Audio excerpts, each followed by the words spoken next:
పంట రుణాలు ఏవైతే ఉన్నాయో పంట రుణాలను పంటని కుదవబెట్టుకొని ఇచ్చే రుణాలు, భూమిని కుదవబెట్టి తెచ్చుకునే రుణం కాదు ఇది. పంట రుణాలు ఉన్నప్పుడు పంట నుంచి రాబట్టుకునే ప్రయత్నం చేయాలి కానీ ఆస్తులకు వ్యతిరేకంగా పోవడానికి వీల్లేదు. ఇక అంతేకాదు, ఇక్కడ మనం ఇంకొక అంశాన్ని కూడా మనం గుర్తుంచుకోవాలి. ఇంతకు మునుపు అది ఇప్పటికీ కొనసాగుతుంది చాలా గ్రామాలలో. అక్కడ గ్రామంలో ఉండే లోకల్ మనీ లెండర్స్, ఆ స్థానిక వడ్డీ వ్యాపారులు ఎవరైతే ఉంటారో ఈ వడ్డీ వ్యాపారులు రైతులకు రుణాలు ఇస్తారు, వాళ్ళే రాబట్టుకుంటూ ఉంటారు. కొన్ని సందర్భాలలో అయితే ఈ రుణం కట్టలేక భూములు కోల్పోయిన సందర్భాలు, ముఖ్యంగా గిరిజన ప్రాంతాలలో గిరిజనులకు రుణాలు ఇవ్వటము, వాళ్ళు చెల్లించలేని పరిస్థితులలో వాళ్ళ భూములు లాగేసుకోవటం కనపడుతూ ఉంటుంది.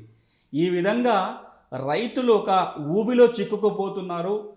అక్కడ స్థానికంగా వడ్డీ వ్యాపారం తీసుకున్న రుణాల వల్ల కావచ్చు, ఇతరత్ర రుణాలు తీసుకొని కట్టలేని పరిస్థితులలో భూములు కూడా కోల్పోయే పరిస్థితులు ఏర్పడుతున్నాయి. కాబట్టి రైతుల్ని రుణ విముక్తుల్ని చేయాలి అని చెప్పి 1956 నుంచి నిన్న మొన్న 2016 వరకు కూడా 4-5 కీలకమైన చట్టాలని ప్రభుత్వాలు చేస్తూ వచ్చాయి రైతుల్ని రుణ విముక్తుల్ని చేయటం కోసం.